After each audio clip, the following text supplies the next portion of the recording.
This is the home of Midas Letter Live, way up in the Exchange Tower, which is the home of the TSC in downtown Toronto. And all year long, James not only brings all the biggest names in the cannabis space here, he actually goes to them. He kicked off this year with a visit to CannTrust's growing operation in Vaughan. It's all about yield. It's all about productivity.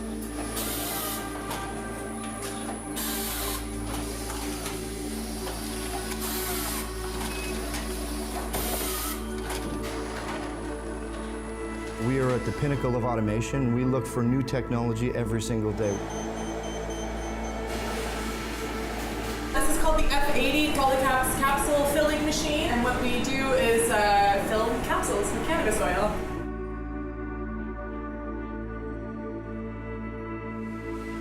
So in our tablets, we're doing 3 varieties, our 1-to-1, our THC, and our CBD. I think this makes it more accessible to patients all around. It's more understandable as a pharmaceutical or medical product, and easier for doctors to prescribe instead of saying a couple puffs of a joint. Right. Late last winter, James hit the road for Gatineau, Quebec, where Hydro Apothecary was setting up to focus primarily on recreational cannabis. Here we have a 22,000 square foot flowering bay in which we operate a continuous grow cycle. So what that means is we harvest every 10 days and our customers always have access to top quality fresh marijuana.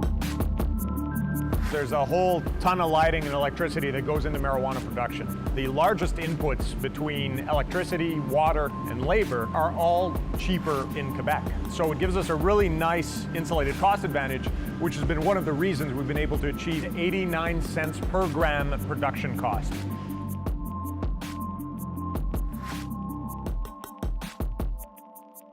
One of the things I've noticed is that you seem to have pretty much the highest gutter heights of any greenhouse operation I've seen yet.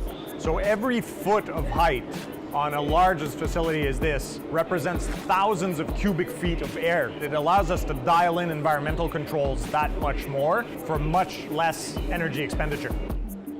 All the greenhouse production facilities at Hydro Apothecary were custom built for cannabis. There's no retrofit here. At Green Relief in Pestilence, Ontario, James got a look at the aquaponics growing system, which was a little fishy.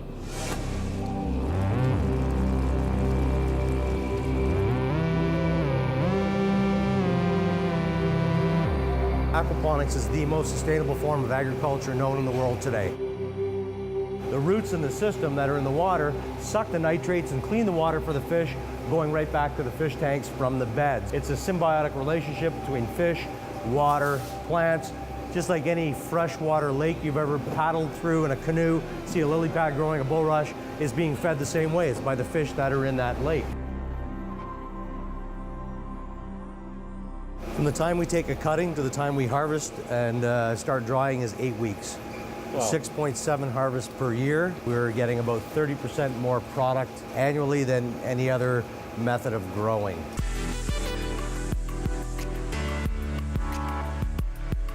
So we still get the same nitrate, phosphorus, potassium, micro, macronutrients, and actually more heterotropic and aerobic bacteria action than most of the other systems do in this natural closed loop system. So we actually have more benefit from feeding them converted fish manure than a commercially fertilized scenario. In May, the Kronos Group invited James to Stayner, Ontario. That's where they've taken a barn and some land and created a bustling production facility. Fund where we looked at everything and anything, and we saw Peace Naturals as key. The largest land package of any of the licensed producers, access to free on-site water, methane cogeneration, phase 3 power, so it was a huge advantage. This was the first facility to get licensed under the MMPR. It's exciting to see what we've done with this and where we've gone since. You can hear the extraction machines working away. We have extraction machines working 24/7. We can actually control them from the phone. We wanted to make sure everything was easy for people to join the company. So you've got Building 1, Building 2, Building 3, very creative names, Building 4.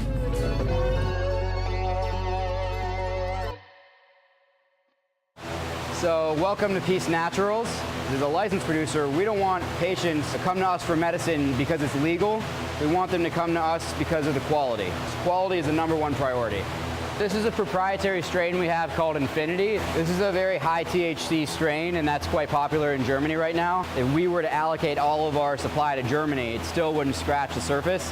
But for us, it's a balance. We're a Canadian-based company, and we want to take care of Canadian demand first. And you can see this is still a few weeks, from maturing. The leaves haven't got to the point where you start seeing color adding in during flush. But that's the quality and the care you put in each plant to be able to have something that's differentiated. Then it was off to Chiron Life Sciences in beautiful Bogota, Colombia, a country which is working hard to become a leader in the cannabis space.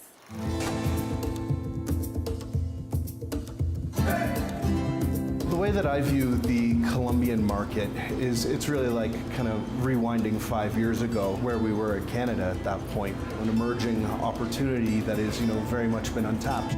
620 million people living in Latin America, 60 million of those people potentially candidates for treatment of conditions with medical cannabis. That's twice the population of Canada. As one of the first licensees, one of the first to receive quota, we're really tip of the spear.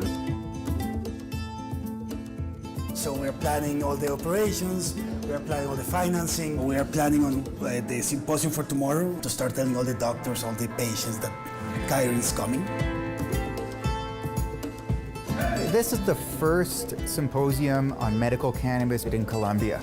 To present them with the justification from a physiologic, from a medical, from a safety, from an efficacy perspective as to why cannabis-based medicines may be a viable option for some of their patients. So my role as Chief Compliance Officer here is to bring the same level of compliance that DEA mandates to the pharmaceutical industry. I was previously the Chief of Pharmaceutical Investigations for DEA. I was a special agent with the DEA for 26 years. So to take that level of compliance and apply it here brings instant credibility and legitimacy to this industry. So at this point in time, it seems Colombia is now in the lead in many respects, especially medically. Is that one of the opportunities that you are seeking to capture for Colombia? Yes, one of the themes that we wanted to develop in Colombia is scientific research. And that scientific research has to be done with the doctors. We consider ourselves a bit of a family around here, so it was a real pleasure to head down to a family business of patients and growers in Kitchener, Ontario, and actually learn a few things.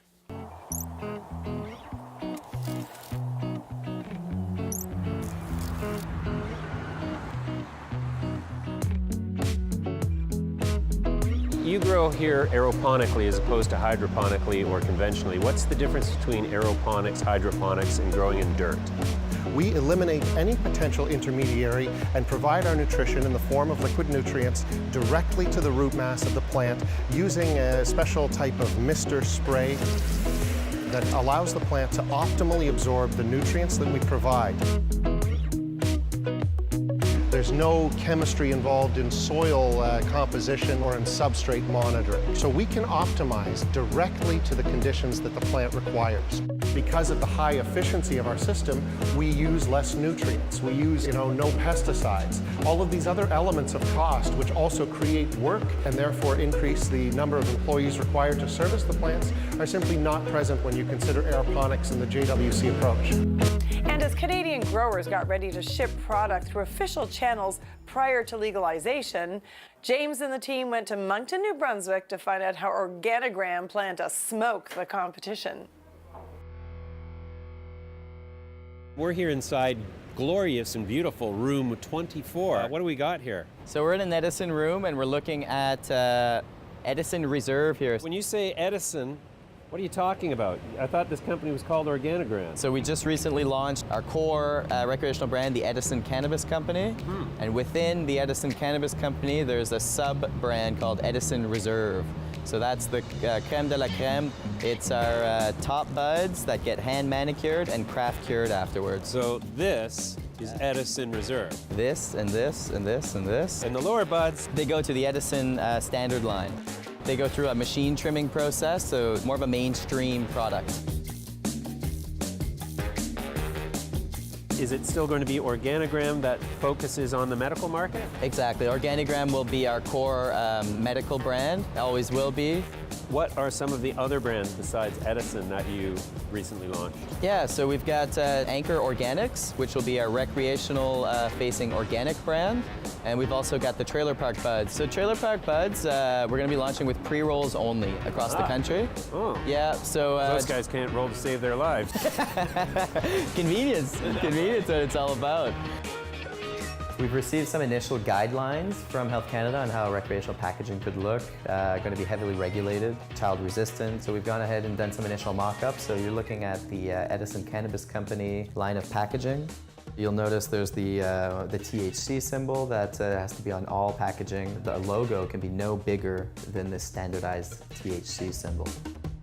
The Edison Cannabis Company was our decision to create a brand focused on innovation, focused on product. And as we move forward with expanded product lines, such as vaporizers and edibles, definitely the Edison brand positions us well for future innovations.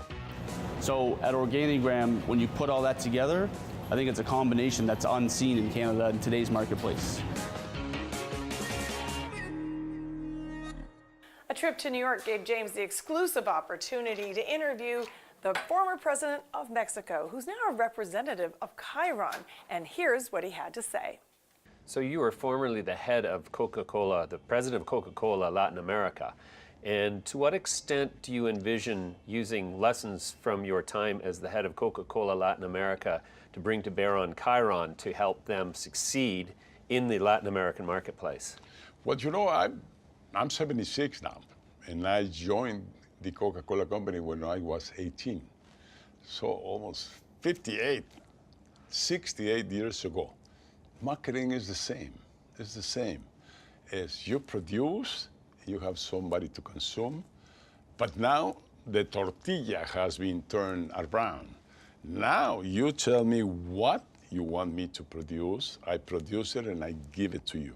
And just this month, James was able to ditch the Canadian winter, head to sunny Florida, and visit one of Liberty Health Sciences' facilities. The most interesting thing about Florida is we control the entire seed to sale. So we control everything from the production of our product all the way to the dispensaries, and we're permitted to open up to 30 dispensaries in Florida. This is our room that we have all of our mothers. We've since retrofitted all the facilities up to our standards. We've also seen an output upgrade of upwards of 40%. So come along and I'll show you some of our plants. Within this room, we have 3 separate strains.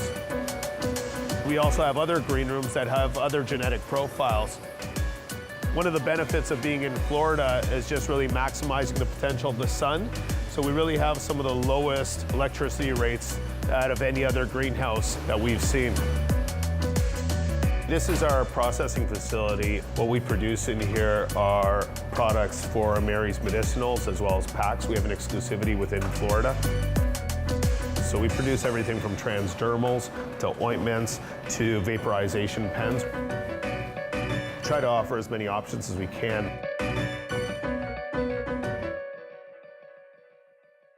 What a great year it's been. Who knows where 2019 will take James and the team. For Midas Letter Live, I'm Liz West.